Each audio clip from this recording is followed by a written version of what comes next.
เด้อรู้จักคำว่าปกติบ่มันเป็นของมันอยู่จังซี่จักอันใดวันที่เท่าใดจักเท่าใดค่ำเท่าใดบ่ค่ำรู้จักแต่มืดกับแจ้งรู้จักแต่พอถามผู้อื่นบ่รู้จักอีหลีเด้แต่ว่าหาลางเทื่อพาพวกเจ้าอันอุทิศบุญไปอยู่ซื่อก็หยุดไปเลยเด้หยุดไปเลยบ่ออกคักๆว่างไปเลยฝืนมาว่านำซื่อๆเด้อยากให้มันว่างจังซั่นแหละจังสำบายเป็นคือนอนหลับคนเป็นนอนหลับมื้ออื่นมื้อฮื้อเนาะมื้อฮื้อเขาบ่รู้จักเด้อมื้อฮื้อพวกคนภาคกลางเนาะเขาบ่รู้จักพอพรุ่งนี้แล้วก็มะรืนนี้เด้อซั้นบวชอีก4องค์บวชบ่ทันได้ว่าบวชพระดอกมีแต่ว่าเธอจงเป็นภิกษุมาเถิด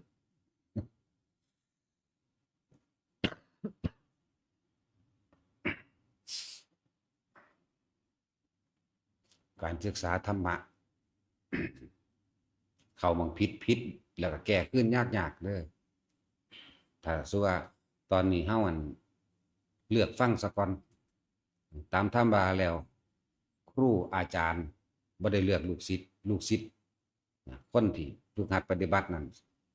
เลือกครูเลือกอาจารย์ใดเลือกให้ดีๆครูอาจารย์เขาอยู่หม่องเก่าเขานั่นแหละเขาบ่ได้หนีไปไสหรอกแต่ว่าลูกศิษย์นี่เลือกเอาดีๆถ้าได้เข้าไปแล้วนั้นถอนตัวออกมายากคือหยังเลยจึงบอกว่าเท่าถูกเลยเขาผิดไปเลยนั่นแหละให้เลือกฟังดีๆคบคนเช่นไรย่อมเป็นดุจดังเหมือนคนเช่นนั้นเด้สังเกตบางคนมักนินทาเบาพื้นกันก็สิไปร่วมสุมหัวกันในการเบาพื้นเด้คนมักช่วยเหลือบุคคลผู้อื่นความคิดดี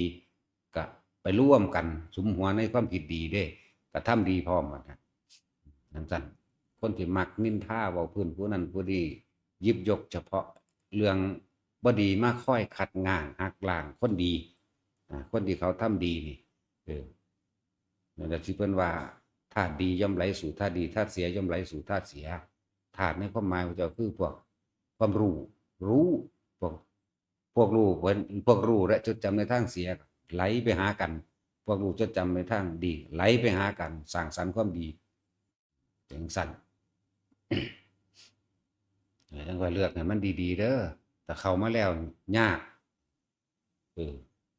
ยากถ้าเลือกดีแล้วนี่บางคนว่าเลือกดีแล้วเข้ามาแล้วมาคุกคีอยู่กับเพิ่นกับผู้บาอาจารย์หรือสำนักหรือพวกหมู่พวกที่อยู่ในตรงนั้นล่ะวันนี้เวลาเพิ่นเว้าบ่ถูกใจเนี่ยเห็นบ่เวลาเพิ่นเว้าบ่ถูกใจฟังดีๆถูกใจถูกต้องถูกธรรมความเป็นจริงมันคนละอย่างกันเด้เวลาเว้าบ่ถูกใจเครียดเพิ่นเด้บัดขัดแย้งกับเพิ่นเด้มันสิเป็นจังซั่นจึงบอกว่าให้ทุกคนเลือกพุทธเจ้าเฮาเพิ่นก็บอกอยู่ตัวหน้าดีเป็นจังไดหน้าดอนหน้าเนินหน้าหินเป็นแบบใดเพิ่นก็บอกนั่นแหละทุกคนมีสิทธิ์เลือกไปเถอะถ้าเข้ามาแล้วมันยากไปถึงหม้องดีแล้วก็มีแต่ว่าบ่ถูกใจกูตอนแรกถูกใจพอเข้าไปแล้วบ่ถูกใจเริ่มเป็นปฏิฆะอาฆาตกับเพิ่นก็มีทำลายตัวเองก็มีเรื่องสั้นฉันว่าให้เลือกดีๆเด้อไปหม้องใดมันถอนตัวยากมันมีความเสื่อความฝังใจเข้าไปในหันแล้วมันสละออกยากคือหยังผมจึงว่าคบคนเช่นไรย่อมเป็นเหมือนบุคคลเช่นนั้นแต่ทุกอย่างก็แก้ได้คือว่าทุกอย่างแก้ได้ถ้าเข้าถึงความจริงธรรมะคือความจริงแล้วก็เห็นตามความเป็นจริงคือน้อมเข้ามาสู่ตนเด้จังสิได้ความจริงถ้าน้อมออกนอกตัวเองนอกออกจากความรู้สึกของตัวเองปุ๊บไปตำหนิผู้นั้นผู้นี้บ่ได้ของจริงปังสิได้ถึงแต่ของผู้อื่นสินำความรู้จำต่างๆนานาสารพัดมาเที่ยวคัดง้างขัดแย้งหักล้างสิ่งที่เขาเจ้าทำแล้วเฮาเบิ่งดีๆเบิ่งโดยเปลือกนอกหมู่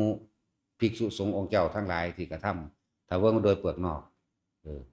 บ่ต้องไปฟังคำเว้าก็ได้ดูการกระทำในความช่วยเหลือเด้อเพิ่นสิมักสร้างหรือช่วยเหลือคนทุกข์คนยากช่วยเหลือภัยพิบัติต่างๆน้ำท่วมภัยแล้งช่วยเหลือโรงเรียนหม้องสถานที่ใดหรือสร้างโรงพยาบาลนี่ดูภายนอกดูแบบนี้ส่วนกิริยาทั้งวาจาของเพิ่นมันจับเอาบ่ได้เด้มันเป็นจังซั่นถึงบอกว่าดูเปลือกนอกดูแบบนี้ก็ได้แล้วหมู่ภิกษุสงฆ์พระบัดนี้ที่เขาเจ้านั่นครับกิริยาภายนอกหรือคำบอกของเขาเจ้าบ่มีเจตนาบ่เหมือนกันกับพวกคนบาเด้พวกคนทั้งหลายนี่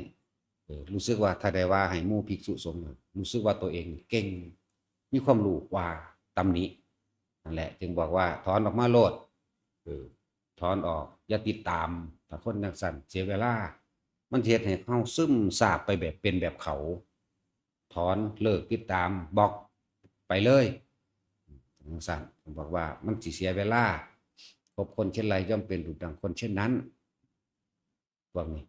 บ่เห็นว่าผู้ใดไปถวายสังฆทานหรือทำสังฆทานกับเขาดอกเนี่ยเห็นบ่เบิ่งดีๆหรือถ้าว่าโอ๊ยคนนั้นเว้าดีคนนี้จังซั่นจังซี่เอามาหักล้างหมู่ภิกษุได้บ่แต่ความรู้จำถ้าบ่นำเข้าไปหักล้างผู้ใดก็บ่เป็นหยังดีมากแล้วความรู้จำกับความรู้จริงตีคู่กันไปเนี่ยคนผู้นั้นสิรู้สึกมีปฏิภาณไหวพริบแกล้วกล้าแก้ปัญหาได้เร็วนะส่วนความรู้จำมาจบปทนั้นจบนักธรรมนี่จังสิเสียส่วนมากเอาไปจำแบบนี้โดยเฉพาะคนพวกฆราวาสบ่ได้บวชสังเกตง่ายๆพวกฆราวาสบ่ได้บวชที่เขาสอนธรรมเด้อตำหนิพระองค์นั้นตำหนิภิกษุสามเณรอันนั้นเด้นั่นแหละถ้าเป็นจังซั่นปุ๊บให้พวกเจ้าถอนออกมาเลยเด้ออย่าไปติดตามบ่เห็นเขาไปสร้างโบสถ์สร้างศาลาหรือว่าช่วยเหลือคนน้ำท่วมไฟไหม้ทางใดดอกบ่เห็นว่าเขาสิไปช่วยเหลืออันสร้างโรงพยาบาลอิหยังดอกจังซั่นถือว่าให้เลือกดีๆถ้าสิเข้าปฏิบัติถ้าสิเข้าฟังหมู่พระภิกษุสงฆ์แสดงโลดนะหรือจังเลือกเอาเนาะบ่อยากให้ฟังว่าน่ะแต่เขาแน่จริงเขาก็บวชละล่ะมันเว้าประจำอยู่ดอกแนวนี้บางคนเว้าปานอรหันต์เว้าพระตำหนิพระเถียงพระแม่นบ่ล่ะเถียงเรียบร้อยแล้วก็ไปรับเมียรับผัวพาลูกไปหาซื้อแนวอยู่แนวกินไปโอ้เอาใจกันอยู่หั่นเนี่ยจริงหรือบ่จริงเอาเบิ่งเด้อว่าเบิ่งดีๆอย่าเสียเวลานะส่วนพวกฆราวาสสอนธรรมเบิ่งว่าไม่ตำหนิหมู่ภิกษุสงฆ์ทั้งหลายไม่ตำหนิบอกเป็นกลางๆตำหนิแม้นบ่บอกชื่อซื่อๆเฮาก็ฮู้จักดอกว่าเขาว่าไผเข้าใจบ่ล่ะแม้นไม่ออกชื่อแต่เฮาก็ฮู้จักบ่ได้โง่ปานนั้นบ่ได้แม่นว่าฉลาดบ่ทันเขาว่าให้เลิกก็จังซั่นถ้าว่ามักก็ไปทำสังฆทานอุทิศบุญให้พ่อให้แม่ให้ญาติกับเขาที่เนาะเป็นจังซั่นตัวบ่เห็นว่ามาทำกับหมู่ภิกษุสงฆ์ได้ล่ะสงฆ์แม้แต่หมู่สงฆ์สมมุติสงฆ์แม้นศีลบ่บริสุทธิ์ก็สร้างแต่ว่ายังมีความเป็นสงฆ์อยู่ในรูปร่างลักษณะนั่นแหละแต่ว่าทำในนามของสังฆะมันจะว่าสังฆทานบริสุทธิ์คือเก่าบริสุทธิ์เพราะผู้ให้บริสุทธิ์เพราะนี้แล้วก็ทำในนามสังฆะบ่ได้เกี่ยวกับพวกนี้อย่างกะละก็เป็นของบริสุทธิ์คือเก่าไล่ไปเบิ่งที่ถ้าบ่แม่นพุ่นแม้สงฆ์ผู้เดียวมีแค่ผ้าเหลืองน้อยห้อยหูหรือผูกตามข้อแขนเอาลูกเอาเมียไถให้ไถนาหาอยู่หากินคือคนทั่วไปแต่ว่าใจของเขายังมีพุทธธรรมสงฆ์เป็นสรณะของเขาอยู่ผ้าเหลืองน้อยห้อยหูก็มีผูกตามแขนก็มีต่อไปแม้เพียงผู้เดียวเพิ่นก็ยังถือว่าสงฆ์นั่นคือมันยุคเสื่อมเฮาก็เทียบเอาตัวยุคเสื่อมเป็นสั่นแม้มีเพียงผู้เดียวก็ให้ถือว่าสงฆ์แม้นบ่มีเลยก็ยังให้ถือเอายังเป็นเครื่องระลึกนึกถึงหรือบวชตามสมมุติว่าสมมุติสงฆ์อันเป็นบุคคลบุคลากรบุคคลนี่เบิดไปแล้วเพิ่นก็ยังบวชกับต้นศรีมหาโพธิ์ก็ได้บวชกับพระธาตุเจดีย์ก็ได้บวชกับพระพุทธรูปก็ได้นะขนาดนั้นแหละ พระพุทธเจ้าให้เฮาเลือกเอาพิจารณาเอาใครควรไตร่ตรองเอา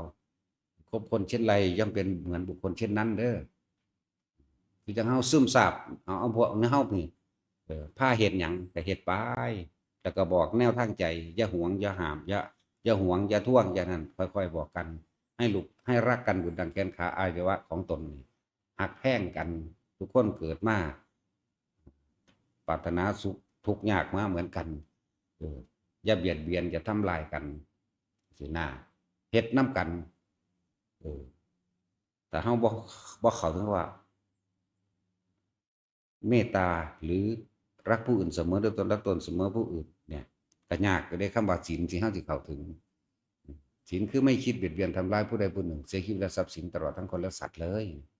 มีแต่ความอยากสงสารซึ่งกันและกันสงสารและกันกรุณาเดช่วยเหลือซึ่งกันและกันมุทิตาเดบ่เคยอิจฉาริษยาไผเลยผู้ใดกระทำความดีมีแต่ยินดีมีแต่โมทนาสาธุโมทนาสาธุสุดท้ายก็จะว่างใจเป็นอุเบกขาเวลามีเรื่องกระทบกระเทือนกระทางกันว่างจิตเข้ามาเป็นกลางโลกธรรมกระทบแล้วบ่หวั่นไหวบางที่ก็ปลอบใจให้กำลังใจซึ่งกันและกันนั่นเองว่างให้เข้าถึงคำว่าจิตเป็นกลางนะจังว่าให้เลือกถ้ามันเข้าผิดแล้วผิดถอนยากคือคนเสือไสยศาสตร์บนต์ดำต่างๆตัวเองก็บ่เคยเฮ็ดตัวเองก็บ่เคยเป็นมีแต่เขาเว้าเขาซาเขาลือถอนยากอีหลีเด้อธรรมดาเด้แนวจังซั่นสอนยากสอนความเห็นยากคิดว่ามันแม่นมันจริงอยู่หั่นแหละขนาดฟังธรรมคำสอนตรงๆอยู่จังสิบางคนก็ยังเอาพิฆเนศล่ะแมงสงอบเฮาเอิ้นแมงสงอบพิฆเนศนั่นยังไปนับถืออันอื่นๆอีกมาอยู่แต่ว่าไม่เชื่อก็อย่าลบหลู่เด้มันบ่ขาดเด้มันถอนยากนั่นแหละถือผีถือนาคจังซี่นะแต่ว่าบ่เชื่อก็อย่าลบหลู่เด้อก็ว่าเด้คือเพิ่นพยายามน้อมมาจังซั่นแหละมันบ่ขาดออกเลยเด้เฮานี่บ่มีในความคิดเลยนะมันบ่มีอิหยังดลบันดาลให้ผู้ใดสุขผู้ใดทุกข์ได้ดอกบ่ได้เฮ็ดให้คนแขนกุนขาขาดได้ดอกอันนี้จังซั่นมีแต่เจ้าของเองเฮ็ดเองเจ้าของประมาทพลาดพลั้งเอาเองจังว่ากินเหล้าเมายาไปขี่รถมอไซค์เพื่อความประมาทชนไปแขนขาดขาขาดจังซี่ก็เจ้าของเฮ็ดเองบ่มีผู้อื่นเฮ็ดเด้นะนั่นแหละฟังไปเรื่อยๆยังก็ดีให้แนวคิดให้แนวบ่ได้เฮ็ดให้เด้เฮ็ดให้ไผบ่ได้มีแต่บอกซื่อๆแล้วก็พวกเจ้าไปคิดเอาเองเฮ็ดเอาเองพุทธเจ้าก็เป็นแต่เพียงผู้บอกทางเราตถาคตก็เป็นแต่เพียงผู้บอกทางเท่านั้นเด้มันบ่ได้เฮ็ดให้ไผได้เด้นั่นแหละบ่ให้เลือกฟังไปเบิดนั่นแหละฟังไปแล้วก็ต้องเลือกตัวบัดคฤหัสถ์สอนธรรมแต่ตำหนิหมู่ภิกษุสงฆ์ทั้งหลายถอนโลดจักว่าล่ะจังซั่นบัดอันเขากินเหล้าเมายาเฮ่อยู่นำข้างถนนหนทางแหมถ้าสิเว้าเรื่องผิดศีลคือบ่ไปว่าเขาแน่เนาะคือบ่ไปสอนเขาแน่นะพวกเปิดเพลงดังๆหรือว่าตีข่ากันนำงานหมอร้องหมอลำคือบ่ไปแสดงกับเขาแน่มาแสดงอิหยังกับหมู่พระภิกษุสงฆ์นะแม่นว่าล่ะโอ้ยผิดจังนั้นผิดจังนี้คือบ่ไปสอนเขาได้เนาะถ้าได้ว่าถ้าได้เว้าให้หมู่ภิกษุอิหยังนิดๆหน่อยๆแน่นั่นน่ะรู้สึกว่ามันยิ่งใหญ่คือหยังเด้คือจังเก่งกว่าเพิ่นนี่เด้เนาะว่านั่นอันนี้แล้วพูนพากันไปทางคนก็ไปหากินเหล้ากินเบียร์ว่าโอ้ยพวกหยังล่ะพวกขายถ้ำเลี้ยงชีพพวกนี้แสดงออกมาเงินบางอย่างก็ไปหานั่นแหละซื้อเหล้าเมายาหาซื้อเครื่องของมึนเมาว่าถ้าเป็นอันคือถ้าแน่จริงอันน่ะคือแม่ชีชมพูเนี่ยเฮาสนับสนุนเด้อผู้ใดอยู่ทางภาคเหนืออยากบวชทางพุ่นก็ไปสนับสนุนเขาเว้าตรงเว้าจริงนั่นแหละชมพูหยังล่ะสำนักหยังล่ะชมพูโลดเว้าตรงเว้าจริงนั่นแหละเว้าคำว่าเว้าตรงกับเว้าจริงมันคนละอย่างกันเด้อันกับ ครับว่าพูดไม่เพราะกับอ่อนหวานมันคนละเรื่องกันเด้จังแม่ซี่เจนจังซี่เฮาก็สนับสนุนเด้เขาเว้าตรงเว้าจริงจังซี่นี่แหละก็เพราะว่าถ้ามันตรงมันจริงเขาก็ว่าโลดถ้าบ่ตรงบ่จริงเขาก็บอกโลดบุคคลทั้งหลายเหล่านี้บุคคลที่ควรข่มก็ต้องข่มบุคคลที่ควรยกย่องก็ต้องยกย่องนี่ล่ะความดีของเขาแม้นเขาจะไม่พูดแต่ถ้าเรารู้เราก็สรรเสริญขึ้นมาเอาออกมาให้ผู้อื่นรู้ว่าคนส่วนมากมันบ่ได้คนดีจริงๆน่ะคนธรรมะจริงๆจะปิดบังส่วนความดีของเจ้าของแต่ยกย่องส่วนความดีของผู้อื่นเด้นั่นแหละความชั่วของผู้อื่นก็ปิดบังอีกไม่เอานำขึ้นมาอย่างสั้นหลายดอกแต่ว่าประเภทหมู่ภิกษุสงฆ์พระอาจารย์โสภาเนี่ยเขาก็เอิ้นพระอาจารย์โสภาพระอาจารย์สุชาติพระหลวงพ่อเลี่ยมพุทธไปที่เหมือนกันสั่นพระหลวงพ่อปาโมกข์เอิ้นพระละเอิ้นพระได้มึงพระสิ้นคิดมันนี่ก็เอิ้นได้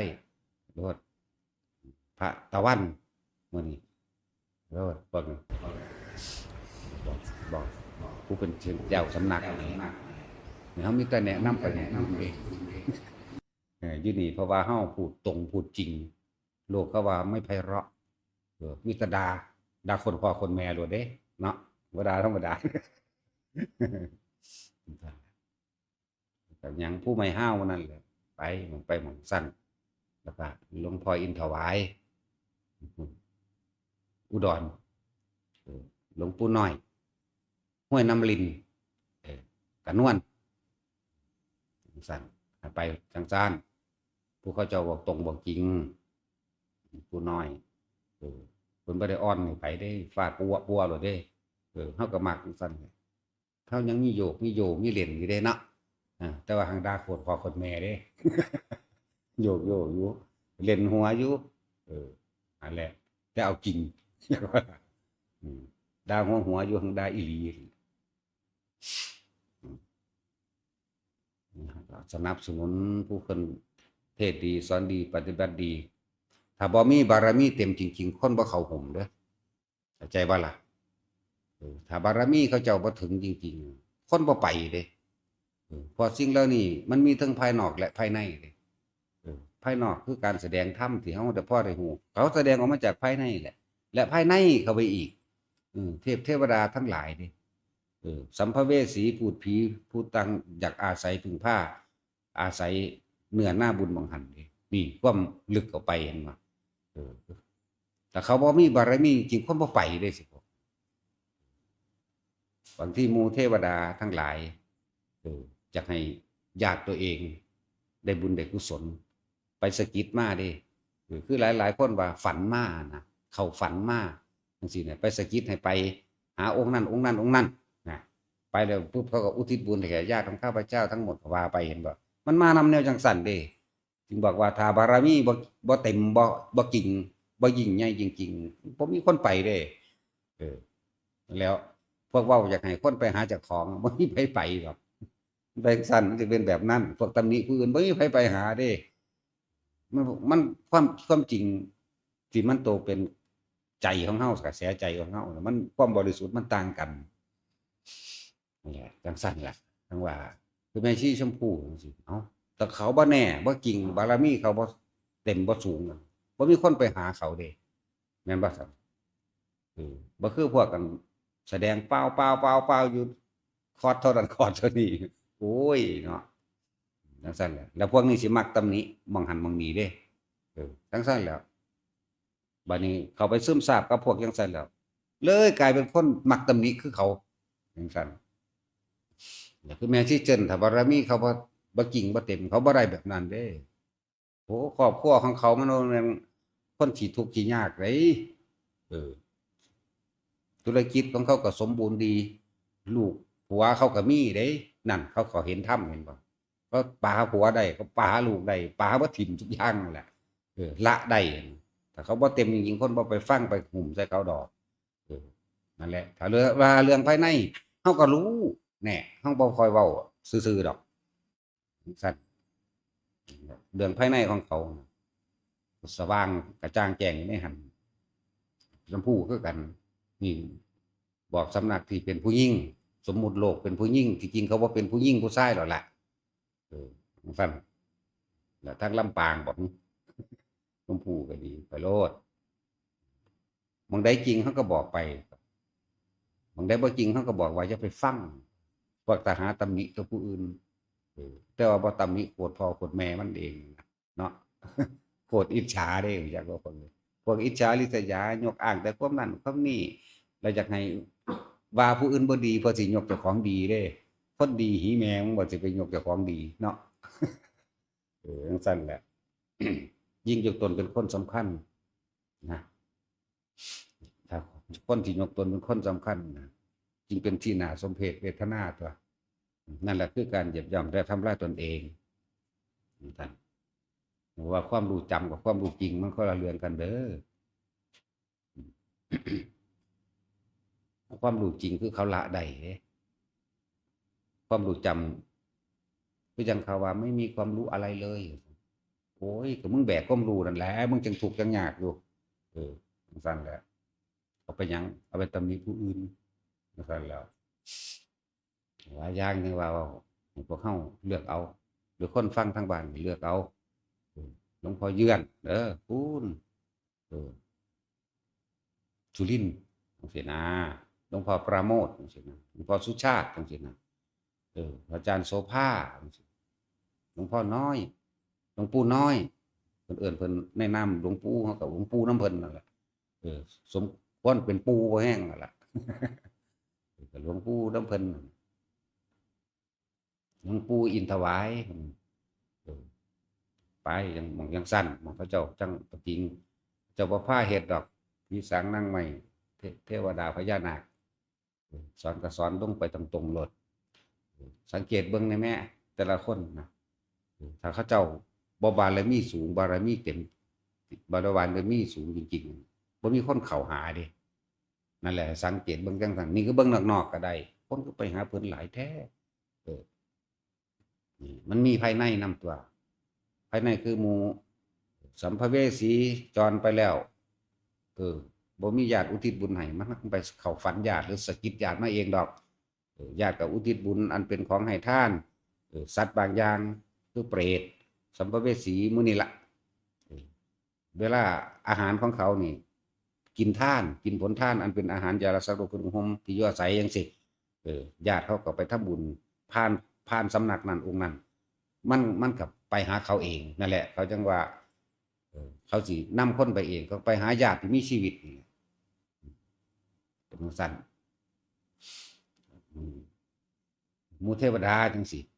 เขามีอย่างที่สุขสบายกว่าบางทีก็สงเคราะห์ซึ่งกันและกันบางทีก็สงเคราะห์หมู่พวกที่เคยช่วยเหลือพึ่งพากันหรือลูกหลานหมู่พวก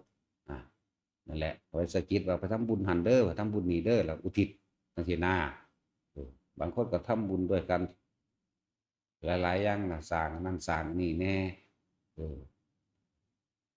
แล้วก็สร้างพระพุทธรูปสร้างยังละสวดมนต์ไหว้พระและการปฏิบัตินี่ตัวนี้เน้นเข้าไปพวกนี้เขาจะเอาแนวนี้บ่พวกเทวดาภูมิเทวดาลุกขะเทวดาอากาศเทวดาทั้งเบิด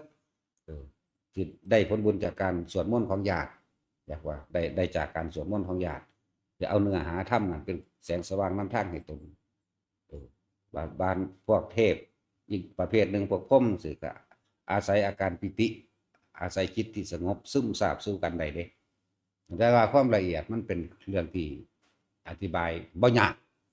แต่ว่าผู้เข้าถึงสินำมาอธิบายยากเมื่อเพิ่นเอิ้นว่ามันเป็นเรื่องที่ละเอียดละอออยู่แต่เฮาก็อธิบายมาตลอดเฮาก็อธิบายตามเฮาเป็นฮู้เห็นแบบใดก็ว่าไปตามนั้นอันใดบ่เห็นก็ว่าบ่เห็นนะอันใดเห็นก็ว่าเห็นอันใดว่ามันผิดทางความคิดเป็นมิจฉาทิฏฐิก็ให้ถอนตัวออกมาอันใดว่ามันถูกก็บอกไปทางถูกแต่เขาเจ้าว่าเก่งบ่กิ่งนะสิบอกว่าเก่งเป็นเรื่องของโลกถ้าบารมีเขาเจ้าบ่สูงบ่มีคนเข้าหาเด้อนั่นสิโฆษณาตัวเองว่าจังได๋ก็สร้างบ่ไปคือเก่ามันมีเรื่องโลกจิตโลกวิญญาณอยู่นั่นแหละที่มันเกี่ยวข้องกันกับสิ่งเหล่านี้ จังซั่นว่าให้เลือกเอาเบิ่งภายนอกเบิ่งเพิ่นก่อเบิ่งเพิ่นช่วยเหลือคนตกทุกข์ได้ยากสร้างโรงบาลโรงเรียนสร้างถนนหนทางสงเคราะห์ตามสถานที่ต่างๆนี่เบิ่งภายนอกก็ได้แล้วก็เบิ่งภายนอกอย่างหนึ่งคนคือเข้าหาเพิ่นหลายแท้นั่นแสดงว่าภายในเพิ่นต้องดีตัวคนจังไปแม่นบ่ล่ะบ่แม่นอยู่ซื่อๆสิไปดอกนั่นแหละว่าเบิ่งภายนอกแต่ถ้าจะเลือกหมู่ภิกษุสงฆ์เถอะนะครับถ้าจะฟังก็ฟังแล้วนั่นบ่แม่นฟังไปตำหนิเด้ฆราวาสสอนธรรมผู้เขาเว้าเป็นกลางๆก็มีอยู่มีคือกันจังซั่นเราบ่ได้เฮาตำหนิคืนด้วยในฐานะอันสมควร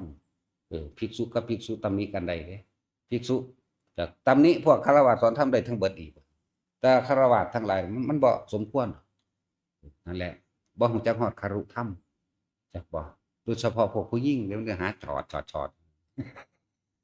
ฆราวาสสอนธรรมภิกษุนี่บวชแม้100 ปีบ่ให้ตำหนิแม้กระทั่ง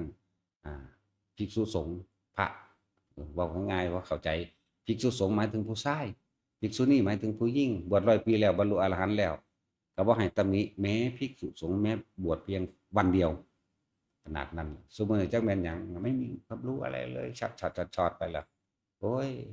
ผัวมันก็บ่เมียนมันแน่เนาะเอาล่ะพอ